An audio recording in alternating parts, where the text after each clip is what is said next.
Pak Karyo adalah seorang pria parubaya yang memiliki sejumlah rumah kontrakan di sebuah kawasan pemukiman. Sebagai pemilik yang cukup dikenal, ia tak hanya memperhatikan kelangsungan bisnisnya, tetapi juga sering terlibat dalam urusan pribadi penyewa-penyewanya. Salah satu penyewa yang kerap menarik perhatiannya adalah Siti, istri dari Joko yang sudah 2 bulan menunggak pembayaran sewa rumah. Terlepas dari kesadaran bahwa Joko dan Siti tengah menghadapi kesulitan keuangan, Pak Karyo merasa frustasi, karena meskipun ia sudah memberi banyak toleransi, pembayaran sewa tetap saja belum dilunasi. Pak Karyo sering meluangkan waktu untuk mengunjungi rumah Siti, tidak hanya untuk menagih pembayaran tetapi juga karena ada ketertarikan pribadi padanya. Siti, yang dikenal dengan kecantikan dan kelembutannya, berhasil mencuri perhatian Pak Karyo. Meskipun ia sudah bersuami, Pak Karyo merasa Siti layak hidup lebih baik dan seringkali membandingkan Joko dengan dirinya, yang ia anggap tak cukup memberikan yang terbaik untuk istrinya.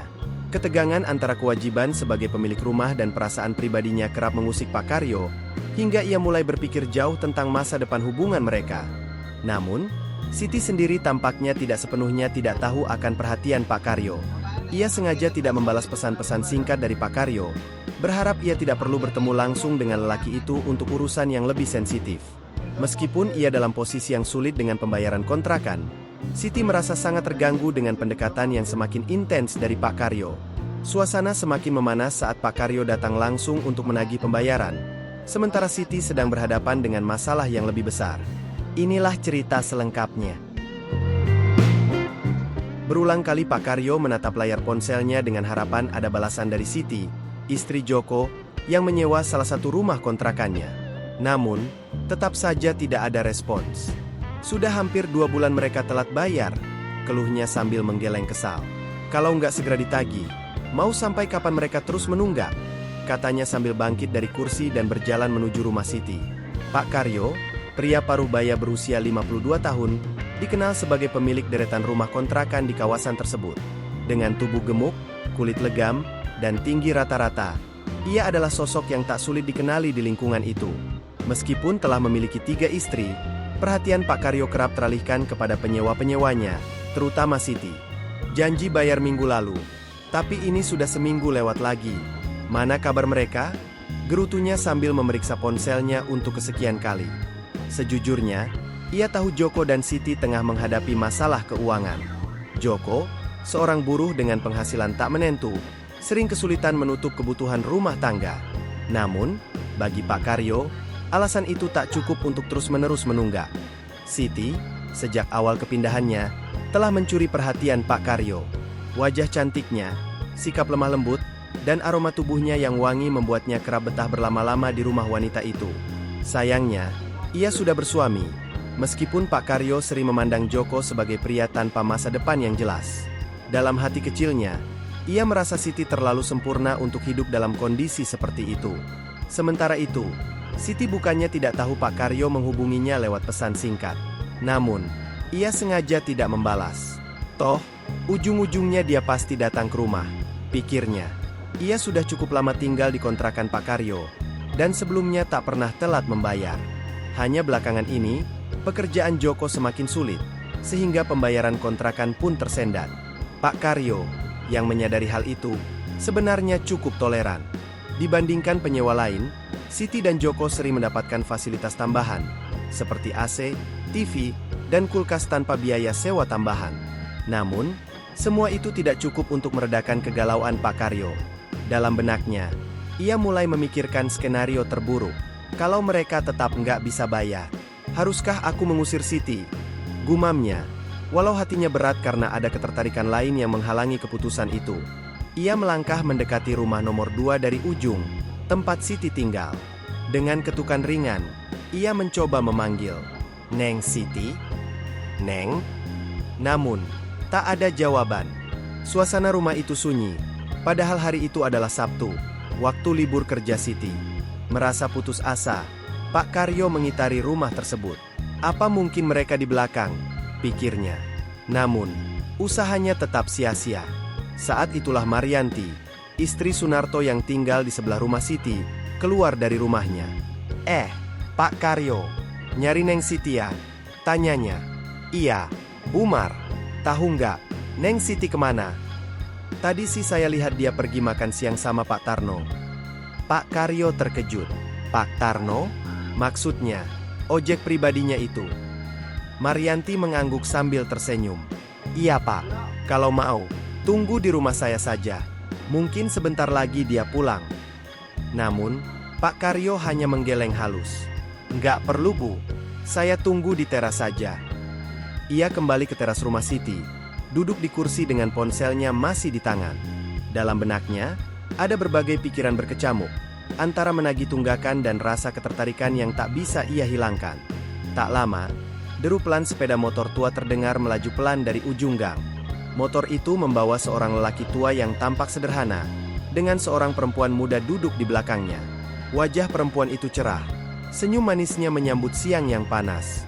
Pak Karyo, pemilik kontrakan di gang itu, menyipitkan matanya. Astaga! Gumamnya dalam hati. Tatapannya terpaku pada sosok perempuan tersebut. Daster Bali yang dikenakannya berwarna cerah, begitu ringan dan tampak tipis tertiup angin. Panjangnya yang hanya sampai di atas lutut membuat pahanya sedikit terlihat saat bergerak. Wanita muda itu, Siti, menepuk bahu lelaki tua di depannya. Pelan, Pak Tarno, jangan digoyang-goyang motornya, nanti saya jatuh. Serunya setengah bercanda. Pak Tarno tertawa renyah. Hehehe, kalau goyang-goyang nanti bukan jatuh Neng, yang ada malah saya nggak kuat nahan. Godanya dengan wajah penuh tawa. Ah, dasar Pak Tarno, baru tadi pagi juga udah, masih aja minta lagi. Balas Siti sambil tertawa kecil, wajahnya sedikit memerah. Ya, namanya juga nafsu Neng. Kalau sama Neng Siti mah, sampai pagi juga saya kuat. Sahut Pak Tarno tanpa malu. Pak Karyo hanya mendengar samar-samar obrolan mereka. Matanya tetap terpaku pada gerakan Siti yang turun dari motor. Ada semacam pesona dalam setiap langkahnya, terutama saat ia membungkuk untuk menurunkan belanjaan dari motor. Jaket kain yang dikenakannya terbuka sedikit, membuat sesuatu yang tersembunyi di baliknya tampak menggoda. Pak Karyo. Sebuah suara mengejutkannya. Ternyata, Siti sudah berdiri di depan pintu rumah. Tumben Pak, mampir ke sini. Sapanya, menyadarkan Pak Karyo dari lamunan. Pak Karyo tersipu, mencoba menguasai dirinya. Iya Neng, saya cuma mau mampir, sekalian ada urusan kecil. Siti tersenyum sopan. Masuk dulu Pak, saya ambilkan minum ya. Tak lama, Siti kembali dengan segelas air putih dan meletakkannya di meja kecil di teras. Ia duduk di kursi di seberang Pak Karyo. Daster pendeknya kembali memamerkan kulit putih kakinya. Pak Karyo, meskipun mencoba menahan diri, tak bisa mengalihkan pandangan. Pak, Siti melambaikan tangannya di depan wajah lelaki gemuk itu, membuatnya kembali ke realitas. Oh, iya Neng, jawab Pak Karyo dengan suara gugup. Saya kesini sebenarnya, ingin menagih uang kontrakan 2 bulan yang kemarin belum terbayar. Siti menahan napas sejenak. Wajahnya tetap ramah meski hatinya mendesah. Ia tahu alasan itu akan datang cepat atau lambat. Oh, soal itu, Pak Karyo, saya sedang coba usahakan. Mungkin minggu depan baru bisa saya lunasi. Mohon sabar ya Pak. Pak Karyo mengangguk pelan. Meskipun dari matanya terlihat dia lebih tertarik pada percakapan dengan Siti daripada urusan uang kontrakan. Iya Neng, tapi tolong ya, jangan lama-lama. Istri saya yang ketiga mau melahirkan, jadi saya butuh dana segera. Siti mengangguk, masih berusaha menjaga senyumnya. Dalam hati, ia hanya ingin percakapan ini segera selesai. Namun, Pak Karyo tampaknya belum ingin pergi. Ia terus menatap Siti, mencoba mengabadikan setiap detail sosoknya di ingatannya. Oh, begitu ya Pak, sebenarnya saya mau bayar, tapi saat ini saya benar-benar belum ada uang, ucap Siti dengan nada lelah. Memangnya suami Neng gak pernah kasih uang? Tanya Pak Karyo penasaran. Ngasih sih Pak, tapi ya, cuma buat kebutuhan sehari-hari saja, jawab Siti pelan. Lalu untuk bayar kontrakan, desak Pak Karyo. Ah Pak, jangankan buat kontrakan, buat makan saja kadang susah. Lagi pula, akhir-akhir ini Mas Joko juga jarang pulang. Loh, kok bisa jarang pulang? Pak Karyo mencoba menggali lebih dalam. Iya, begitulah Pak, balas Siti. Wajahnya tampak lesu. Pak Karyo tersenyum tipis, mencoba melucu. Berarti Neng Siti kesepian dong? Siti tersenyum kecil, menoleh ke arah Pak Tarno yang sibuk mengelap motor tuanya. Enggak juga Pak, Kan masih ada Pak Tarno yang menemani. Pak Tarno, yang mendengar namanya disebut, hanya menoleh sambil tersenyum ramah ke arah mereka. Mas Joko sibuk kerja Pak, makanya belum bisa kasih banyak uang, lanjut Siti. Kerja terus, tapi nggak ada duit? Aneh. Pak Karyo mengernyit. Ya, begitulah Pak, namanya juga kerja lapangan. Jadi ya jarang di rumah, jelas Siti sambil menghela napas panjang. Pak Karyo akhirnya bicara tegas. Kalau begitu, kapan saya bisa dapat kepastian?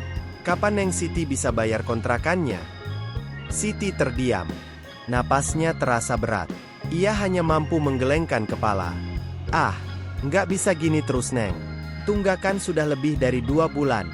Kalau Neng nggak bisa bayar, saya terpaksa minta Neng angkat kaki dari sini. Ancam Pak Karyo dengan nada serius. Tolonglah Pak, saya mohon. Pinta Siti dengan mata memelas. Nggak bisa Neng, orang yang mau sewa rumah ini banyak. Saya nggak bisa terus menunggu, balas Pak Karyo. Berikan saya waktu Pak, seminggu lagi saja, saya janji, bujuk Siti. Pak Karyo menghela napas, seolah berpikir. Sebenarnya saya senang Neng Siti tinggal di sini. Tapi kalau begini terus, saya bisa dimarahi istri-istri saya di rumah. Siti mencoba meyakinkan. Saya akan usahakan Pak. Minggu depan Mas Joko pasti sudah bawa uang untuk bayar kontrakan. Dan kalau ternyata masih belum ada uang juga, tantang Pak Karyo. Siti menunduk, tak mampu menjawab. Setelah hening beberapa saat, ia akhirnya berkata dengan suara pelan. Kalau minggu depan saya masih belum bisa bayar, terserah Bapak mau bagaimana. Pak Karyo mengernyitkan dahi. Maksudnya, terserah gimana Neng? Saya bersedia melakukan apa saja Pak, jawab Siti dengan suara bergetar. Apa saja? Tanya Pak Karyo dengan nada menggoda. Siti mengangguk kecil. Daripada saya harus tinggal di jalanan. Suasana mulai canggung. Pak Tarno, yang sedari tadi diam, tiba-tiba menyela dengan nada tegas. Sebentar Pak, utangnya Neng Siti berapa sih? Pak Karyo melirik tajam, sedikit tersinggung. Banyak Pak, jawabnya ketus. Sebanyak apa? Pak Tarno menegaskan. Kontrakan rumah ini 600.000 sebulan. Neng Siti sudah menunggak 2 bulan lebih. Sebentar lagi masuk bulan ketiga. Jelas Pak Karyo sambil mendengus. Pak Tarno tersenyum tipis, lalu merogoh kantongnya. Ia mengeluarkan sejumlah uang receh. Ini ada 400.000, buat jaminan dulu, katanya sambil menyodorkan uang itu ke Pak Karyo. Pak Karyo menatapnya tak percaya. Kamu mau bayarin? Yakin mampu? Ejeknya. Dengan tenang, Pak Tarno menjawab. Santai saja Pak, Neng Siti pasti bayar sisanya nanti. Siti mencoba mencegah. Pak Tarno, nggak usah repot-repot. Nggak apa-apa Neng, balas Pak Tarno sambil tersenyum hangat. Ini Pak, terima saja. Pak Karyo, meski merasa malu, akhirnya mengambil uang itu sambil memeriksa lembaran-lembarannya dengan seksama. Dalam hati ia bergumam kesal. Sial, gara-gara lelaki tua ini, rencanaku gagal. Baiklah, saya pergi dulu, ujar Pak Karyo sambil beranjak pergi.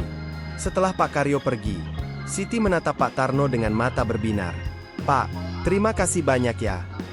Ah, nggak usah Neng, jawab Pak Tarno santai. Seharusnya Bapak nggak perlu repot-repot. Saya yakin Mas Joko bakal segera pulang bawa uang, ucap Siti tulus. Pak Tarno hanya terkekeh. Halah, nggak usah dipikirin Neng. Senyum Siti semakin lebar. Dengan cepat, ia mendekat dan memberikan kecupan ringan di pipi Pak Tarno. Terima kasih ya Pak. Pak Tarno terkesiap, tetapi hanya bisa tertawa kecil sambil melangkah masuk ke dalam rumah bersama Siti. Semprul, kakek-kakek kampret, gumam Pak Karyo. Suaranya dipenuhi nada geram sambil menyeruput kopi yang kini tinggal hangat-hangat kuku. Loh, ada apa toh Mas? Kok wajahnya kusut begitu? Tanya Munah, pemilik warung kopi, penasaran. Berantakan Mun, pokoknya berantakan, sahut Pak Karyo dengan wajah masam. Yang berantakan itu apa Mas? Munah semakin bingung. Aku baru saja dipermalukan sama tukang ojek jeleknya si Siti, jawab Pak Karyo, ekspresinya semakin sengit. Dipermalukan? Maksudnya gimana? Munah mencoba memahami. Gara-gara lelaki krempeng itu, aku nggak bisa dekat-dekat sama Siti, ujar Pak Karyo dengan nada penuh frustrasi. Oh, jadi Mas Karyo naksir istri Joko itu ya? Tebak Munah dengan alis terangkat. Pak Karyo malah terkekeh. Hahaha, kok kamu kaget gitu Mun? Ya boleh dong, aku punya hati buat Siti. Cantik begitu. Sayang banget sering ditelantarkan suaminya. Coba kalau dia jadi istriku, nggak bakal aku kasih pergi kemana-mana. Sepanjang hari kerjanya cuma kekekekek. Tawanya semakin lebar, membayangkan fantasinya sendiri. Halah, ngimpi kowe mas. Balas Munah sambil tertawa kecil. Pak Karyo menggeleng sambil bangkit dari kursinya. Sudah cukup ngayalnya. Berapa semuanya Mun? Aku mau pulang ke istri-istriku saja kalau gitu. Totalnya 15.000 mas. Jawab Munah sambil mencatat. Pak Karyo merogoh saku celananya untuk mengambil uang. Lalu tiba-tiba berhenti. Mun, loh, handphoneku mana ya?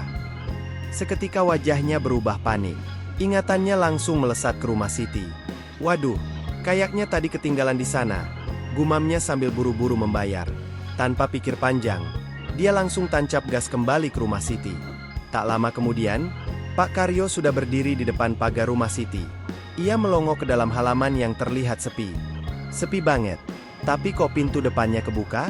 Pikirnya sambil melangkah pelan. Matanya menangkap ponselnya yang tergeletak manis di atas meja teras. Akhirnya, ketemu juga, ujarnya lega. Dia masuk tanpa mengetuk pintu pagar, meraih ponselnya, dan menyimpannya ke saku celana. Namun, keisengannya tiba-tiba muncul. Lagi ngapain ya si Siti di dalam? Gumamnya sambil mendekati pintu rumah yang sedikit terbuka. Neng Sit.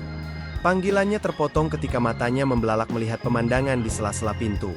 Siti, wanita jelita yang selalu diidam-idamkannya, ternyata tidak sendirian. Bersama Pak Tarno, keduanya tengah asyik dalam situasi yang jauh dari kesopanan. Pak Karyo tercekat. Ia tanpa sadar mendorong pintu lebih lebar lagi. Sayangnya, pintu itu berderit keras. Suara itu langsung menarik perhatian Siti. Dengan wajah panik, ia menoleh ke arah pintu. Begitu melihat Pak Karyo berdiri mematung, ia langsung meloncat dari tempatnya, lalu lari ke kamar. Pak Tarno, yang baru sadar bahwa aksi mereka ketahuan, ikut-ikutan panik. Tanpa pikir panjang, ia menyusul Siti masuk ke kamar, meninggalkan Pak Karyo yang masih terpaku di ambang pintu, bingung antara marah, terkejut, atau geli. Aduh Neng, habislah aku. Yang punya kontrakan datang. Keluh Pak Tarno, wajahnya pucat pasi. Tenang Pak, tenang. Mungkin Pak Karyo nggak lihat kita. Bisik Siti mencoba menenangkan. Namun Pak Tarno menggeleng. Keringat dingin mengalir di pelipisnya. Nggak mungkin Neng. Aku yakin dia tadi lihat. Aku harus pergi sebelum dia memanggil warga sekampung.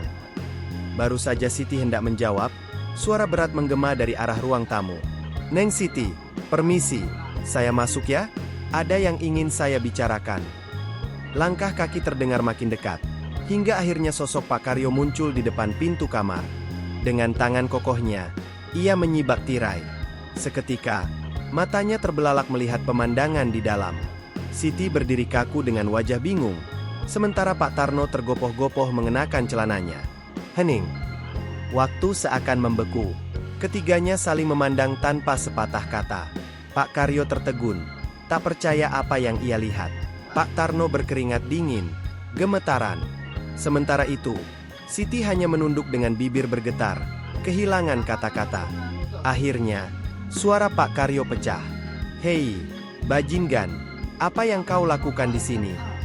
Teriaknya lantang, membuat ruangan bergema. Dengan langkah cepat, ia menyerbu masuk, langsung mencengkram kerah baju Pak Tarno. Lelaki tua itu meronta-ronta sambil mencoba menyelesaikan pakaiannya. Kau memerkaso istri Joko ya? Bentak Pak Karyo penuh emosi. Pak Tarno terkejut, wajahnya memerah. Memerkaso? Enggak Pak, ini salah paham. Saya enggak memerkaso. Neng Siti yang ngajak, katanya. Panik. Pak Karyo terdiam sejenak, tak percaya dengan apa yang ia dengar. Ia memandang Siti yang tetap membisu. Wajahnya semakin pucat. Omong kosong. Wanita seperti Siti mana mungkin mau denganmu? Bentaknya sambil mempererat cengkeraman tangannya di leher baju Pak Tarno. Pak, tolong lepaskan dia. Tiba-tiba suara Siti terdengar. Ia melangkah maju, meletakkan tangan lembutnya di lengan Pak Karyo. Mata wanita itu memohon penuh kepanikan. Pak Karyo menoleh. Matanya menyipit penuh curiga. Kenapa kau membelanya, Neng? Dengan suara bergetar, Siti menjawab, karena ini salahku. Saya yang memintanya datang ke sini. Kata-kata itu membuat Pak Karyo tertegun. Ia menatap Siti, mencoba membaca kebenaran di wajah wanita yang selama ini ia kagumi. Enggak, ini enggak bisa dibiarkan. Aku akan laporkan ini ke RT, tegasnya. Siti panik. Ia tahu, jika masalah ini keluar, aibnya akan tersebar ke seluruh kampung. Dengan suara bergetar, ia berkata, Pak, tolong, jangan laporkan. Saya mohon. Pak Karyo berhenti, menatapnya dalam. Kenapa? Apa yang kau sembunyikan, Neng? Tanyanya tajam. Tak ada pilihan lain. Dengan napas berat, Siti akhirnya berkata, kalau Bapak mau membiarkan Pak Tarno pergi, Bapak boleh memiliki saya. Mendengar itu, Pak Karyo tertegun. Mulutnya terbuka seolah tak percaya dengan apa yang baru saja ia dengar. Apa? Apa kau serius, Neng? Tanyanya memastikan. Siti mengangguk pelan. Air mata menggenang di matanya. Saya serius, Pak. Asalkan Bapak membiarkannya pergi. Hati Pak Karyo mendadak berbunga-bunga. Wajahnya yang semula merah karena amarah kini berubah dengan senyum lebar. Kalau begitu, aku akan lepaskan dia, katanya penuh kemenangan. Tanpa membuang waktu, Pak Karyo melepaskan cengkeraman tangannya pada Pak Tarno. Cepat pergi, sebelum aku berubah pikiran, bentaknya. Pak Tarno, yang merasa diberi kesempatan, segera kabur tanpa berkata apa-apa. Dalam hitungan detik, suara motor tuanya menghilang di kejauhan. Pak Karyo menoleh pada Siti. Sudah, Neng, lelaki itu sudah pergi. Sekarang giliranmu menepati janji. Siti tak menjawab. Ia membalikkan badan, melangkah masuk ke dalam rumah tanpa menoleh. Wajahnya kusut, penuh kebingungan. Air mata mulai mengalir, tapi ia tidak peduli. Dalam hati, ia merasa hancur. Perselingkuhannya dengan Pak Tarno kini berakhir dengan kesalahan yang lebih besar, dan harga dirinya terinjak karena keputusannya. Pak Karyo mengikuti dari belakang dengan senyum lebar yang terus mengembang, sementara Siti berjalan dengan penuh penyesalan akibat keteledoran yang ia buat sendiri. Siti duduk terdiam di sofa ruang tamu, pikirannya berputar-putar, merenung tentang semua yang telah terjadi. Perselingkuhannya telah terbongkar. Suaminya, Mas Joko, sangat marah dan langsung menceraikannya. Nama baiknya hancur, dan ia kini merasa terasingkan dari lingkungan sekitar. Warga menghindarinya, dan kepercayaan yang dulu dia miliki seolah menguap begitu saja. Siti tak tahu lagi harus bagaimana. Dewi keberuntungan seolah menjauh darinya, tak mampu lagi membantu menyelesaikan kekacauan yang dia buat. Melihat Siti yang bingung dan terpuruk, Pak Karyo yang sejak tadi diam, akhirnya mendekat. Tanpa berkata banyak, ia mengajak Siti pergi ke kamar tidurnya. Siti, masih terombang-ambing dengan perasaan bingung dan putus asa, mengikuti saja langkah Pak Karyo. Sesampainya di dalam kamar, Pak Karyo memeluk Siti dengan lembut. Siti tahu, ini adalah konsekuensi dari kata-kata yang telah ia ucapkan beberapa saat yang lalu. Tanpa sadar, hatinya terasa hampa. Ia merasa seolah-olah semua yang pernah ia perjuangkan, kehormatannya, identitasnya, telah hilang seiring waktu. Apakah aku masih punya harga diri? Pikirnya. Setelah melalui begitu banyak hal, perselingkuhan dengan Pak Tarno, dan kini Pak Karyo, apakah ada yang tersisa dari dirinya yang bisa dihargai? Namun, dalam keputusasaan, Siti perlahan meresapi kenyataan. Mungkin, hanya ini satu-satunya jalan yang ada. Jika dengan cara ini ia bisa terbebas dari beban ekonomi yang menghimpit, ia merasa, mungkin ini adalah satu-satunya pilihan yang tersisa. Pak Karyo memandang wajah Siti yang kini tersenyum pelan. Senyuman itu bukanlah kebahagiaan, tetapi lebih kepada penyerahan diri. Dalam diam, Siti berusaha menerima kenyataan, meskipun hatinya masih penuh pertentangan. Pak Karyo, yang melihat perubahan sikap Siti, merasa seolah-olah telah memenangkan sesuatu yang penting baginya. Akhirnya, aku bisa mendapatkan dirimu, Neng, bisiknya, dengan senyuman yang tidak bisa disembunyikan. Siti merasa bingung, antara menolak atau menerima keadaan. Apa yang ia rasakan saat itu sangat rumit. Tak ada kata-kata yang bisa ia ucapkan, hanya ada perasaan kosong yang menyelimutinya. Pak Karyo, liris Siti, mencoba mengungkapkan apa yang ada dalam benaknya. Tolong, jangan beritahu Mas Joko tentang kejadian ini. Pak Karyo tertawa kecil. Kita lihat saja nanti. jawabnya, mencoba menggoda dengan cara yang tidak biasa. Siti menggigit bibirnya, berusaha menahan perasaan. Ia merasa sangat terpojok. Namun, ia juga menyadari bahwa keadaan sudah tidak bisa diubah lagi. Keputusannya telah diambil, meskipun tidak dengan sepenuh hati. Akhirnya, Pak Karyo terus memandang Siti dengan tatapan penuh arti, seolah mencari kepastian dari wanita yang selama ini ia kagumi. "Apa yang akan kamu lakukan, Neng?" tanyanya pelan, namun dengan keyakinan. Siti tetap diam. Tidak ada yang bisa ia katakan. Semua yang terjadi telah membawa mereka ke titik ini. Dalam hatinya, ia merasa begitu terjebak dalam situasi yang tak bisa ia hindari. Pak Karyo, yang merasa mendapatkan apa yang diinginkannya, lalu menghembuskan napas panjang. Mereka berdua terdiam sejenak, hanya mendengarkan suara detak jantung masing-masing yang semakin berdetak cepat. Meski Siti mencoba menahan air matanya, ia tahu bahwa dunia sekitarnya telah berubah, dan ia kini harus hidup dengan keputusan-keputusan yang telah ia buat. Pada akhirnya, keduanya terlelap dalam keheningan, terlepas dari kenyataan yang telah menunggu di luar sana.